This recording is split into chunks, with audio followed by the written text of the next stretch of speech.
Well, the committee let it be known a few days ago that one of the things Mark Meadows had handed over to them was a 30-something page PowerPoint presentation on supposed fraud in the election. Soon after they made it public that that's one of the documents Mark Meadows had given them, versions of that document started circulating online. And so now we've got access to it. And it does seem to be what the committee was describing, at least a version of what the committee was describing. And, to be fair here, there's no evidence that Trump White House Chief of Staff Mark Meadows or anybody else in the Trump White House actually did anything with this document. There's no evidence, for example, that they had anything to do with writing it. There's not even any evidence at this point that we have seen that they passed this document on to other people. But the Washington Post was able to track down the man who claims credit for creating the document. And he says that he was in frequent touch with Trump White House Chief of Staff Mark Meadows. He also says he made multiple trips to the White House after the election. He also says he briefed Republican members of Congress on his ideas and theories the day before January 6th, the day before the U.S. Capitol was attacked by Trump supporters. He says he briefed Republican members of Congress using this document on January 5th. And this document, this PowerPoint document he apparently used for this briefing, is facially insane. It demands that the president should declare a national security emergency, whatever that is. It demands that he should federalize the National Guard all over the country and have the National Guard go seize ballots, go seize votes. He should declare all votes cast on voting machines to be invalid. Okay. And then the PowerPoint helpfully points out that once all those ballots are taken away, not only does, quote, Trump almost certainly win, but, quote, additionally, U.S. senators, U.S. House races, state and local races now turn to Republican as well. Now turn to Republican.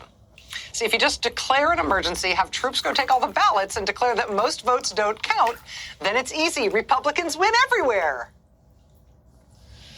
And, it's got this really weird stuff about how it's China who really ran the election, except when we say China, kind of what we mean is Venezuela. Even though those are very far apart on the globe in totally different countries, it's kind of the same. The PowerPoint literally has a little inset picture of the brother of the vice president of Venezuela. It describes him as the, quote, likely mastermind of the whole election plot. That said, it also says China is the mastermind of the election plot. At least that's, I think, what this means. Quote, China has leveraged Venezuela to control U.S. voting infrastructure. China uses Venezuela like a fork? So it's the Venezuelan vice president's brother who's the mastermind, but he's also not a mastermind. He's just a lever. He's just a tool being used by the China. Again, this is something that was reportedly briefed to Republican members of Congress the day before January 6th. It says that on January 6th, Vice President Mike Pence should just seat Republican electors over the objections of Democrats. Just seat Republican electors in all the states where fraud occurred, meaning declare that Trump was the winner in all the states where we say the election shouldn't count. And of course, you can tell which states those are because those are the states Biden won. And clearly that was the doings of the brother of the vice president of Venezuela, masterminding the plot while also being used as a tool by the Chinese communists. But it's all there in black and white. It's in a PowerPoint presentation. So clearly, why are you even resisting? But look here, I said it's 30-something pages. This is page 11 of the document. Honestly, feast your eyes on that. This is their bird's eye view theory of why Trump secretly is still president. Remember, 68% of Republican voters believe this now. They think this is the truth. And you see the title of this page, Where and How It's Done. High-level view of voting system and networks. And then right under the headline, kind of on the center right, it says Scytl server in Frankfurt. Remember that word? Scytl, S-C-Y-T-L?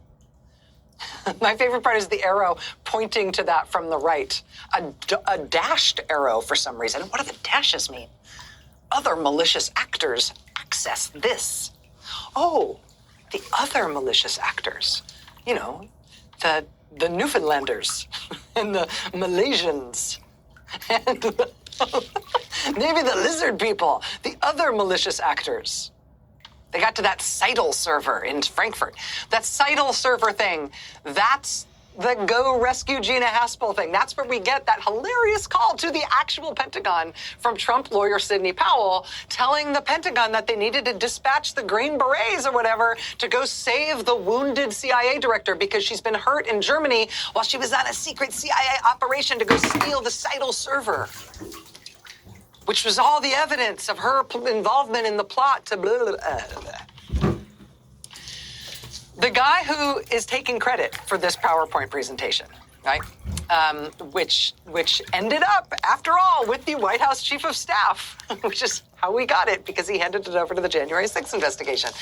The guy who is claiming credit for having assembled most of this document which reportedly was briefed to Republican members of Congress on January 6th. This guy who is behind the theory that somehow the CIA director needed to be rescued in Germany and then interrogated and then, like, I don't know, sent to Guantanamo or something? I don't know.